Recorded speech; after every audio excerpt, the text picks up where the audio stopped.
So this video is a complete walkthrough of a chi-squared test of independence.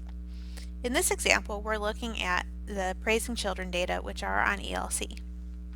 In this study, children participating were given a set of problems to solve. Afterward, half the children were randomly assigned to be praised for their intelligence, while the other half were praised for their effort. That is, some children were told, "Very good, you're so smart," while others were told, "Very good, you worked very hard." So if they're told that they're very smart, they're praised for their intelligence, while the others who were told you worked very hard were praised for their effort. So there are two different types of praise.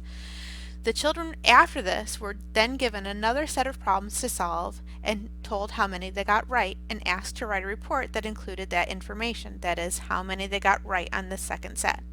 Some of the children lied about how many they got correct. Researchers were interested in whether the type of praise they got, that is, whether they were told they were smart or whether they were told they worked hard, made a difference in the proportion of children who lied. Here we have our data, and we have whether they were praised for their effort, that is, you worked very hard, whether they were praised for their intelligence, that is, you are so smart, and how many children didn't lie and lied. We have the results of the chi-squared test, but we're not going to look at that right away. First, pause the video and tell me what is the explanatory variable and the response variable. The explanatory variable is the type of praise received. So right here, we have the levels of our explanatory variable. So the explanatory variable is type of praise. And the levels are whether they were praised for their effort or intelligence. The response is whether the child lied, and they either did or didn't lie. We want to know whether the child lied is associated or is predicted by the type of praise they received. We really care about the liars. So does the proportion of children who lie depend on or change with the type of praise received? We have two hypotheses. Our null hypothesis is that children lie independent of the type of praise received. That is, children lie independent of whether they are praised for their effort or their intelligence. The alternative hypothesis is that lying is associated with the type of praise received. We might want to think of this as a one-tailed hypothesis, that is, that children tend to lie more with praise for intelligence or more with praise for effort, but because this is a chi-squared test, we can only look at association. We can't look at direction. This is just like what we would see with an F-test with an ANOVA, for example. F-tests, because they're based on squared values, can only look at whether there's an association and not direction. The same is true for chi-squared tests. We can only look for whether there's an association and not what the direction is. So this is a two-tailed test.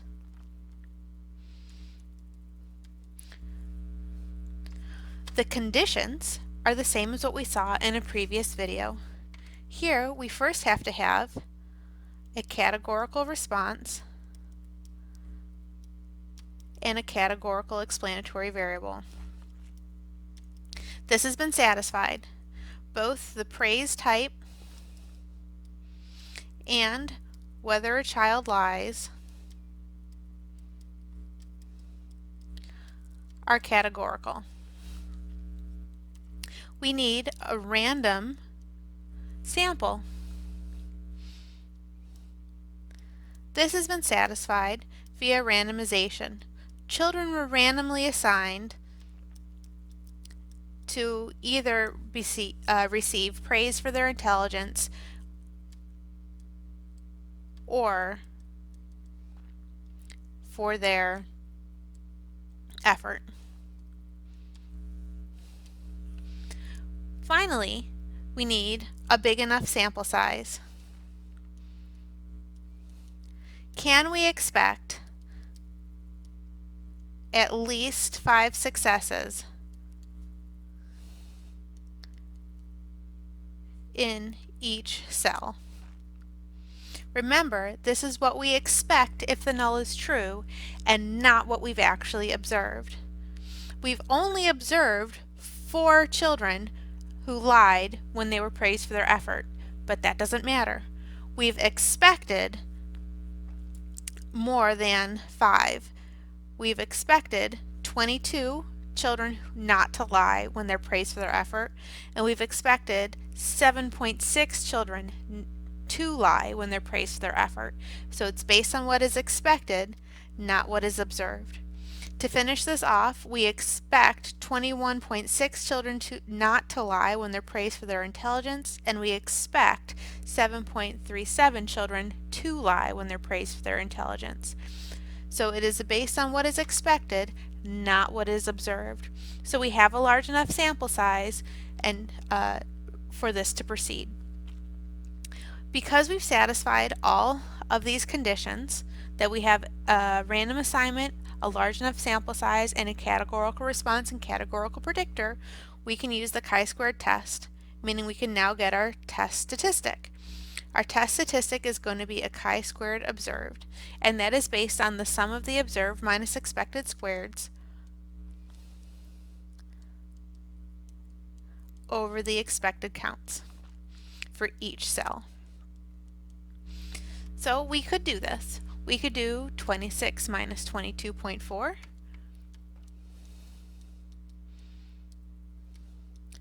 over 22.4, and that would be for the didn't lie effort group.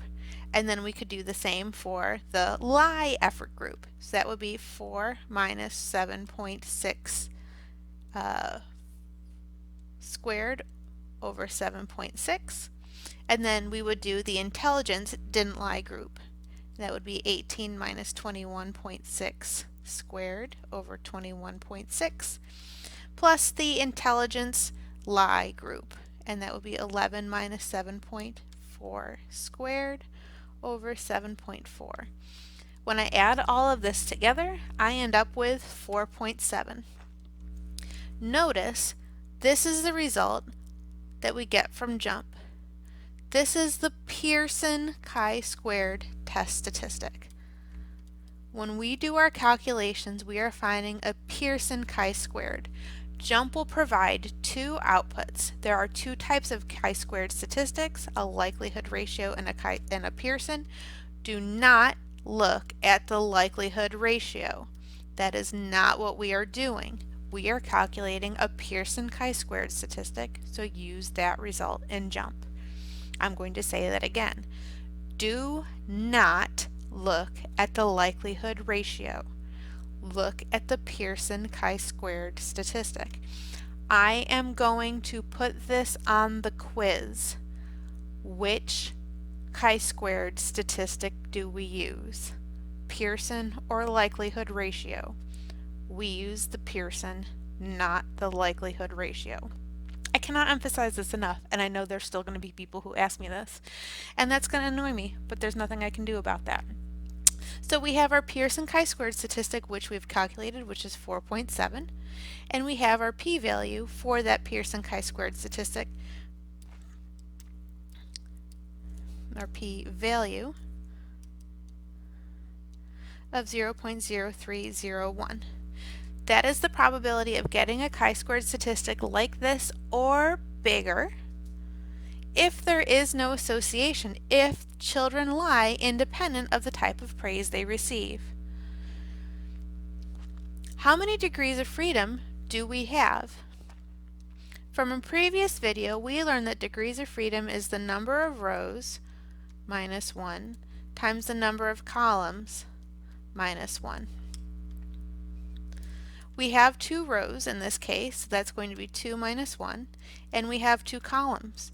So in this case, 2 minus 1 times 2 minus 1 is 1. So 1 minus 1 is 1. So 4.7 is quite a bit larger than 1. So we have pretty good evidence based on the comparison of our chi-squared statistic with the degrees of freedom and with the size of our p-value. So altogether, this is pretty strong evidence of an association between the type of praise children get and whether they lie. There is strong evidence of an association between lying behavior and the type of praise. There is a large effect, the chi-squared statistic, and a small p-value. If we want to compare the effect directly, we could look at p1 hat minus p2 hat. That is the proportion of children who lie when they're praised for effort and the proportion of children who lie when they're praised for their intelligence. p1 hat is 4 over 30. Of the 30 children who were praised for their effort, 4 of them lied. Of the 29 children in the study who were praised for their intelligence, 11 of them lied. So our sample difference is going to be 0.133 minus 0.379. This difference is negative 0.246. So there's a difference of 24.6 percentage points between children who lied when they were praised for their effort and children who lied when they were praised for their intelligence. That is a large effect.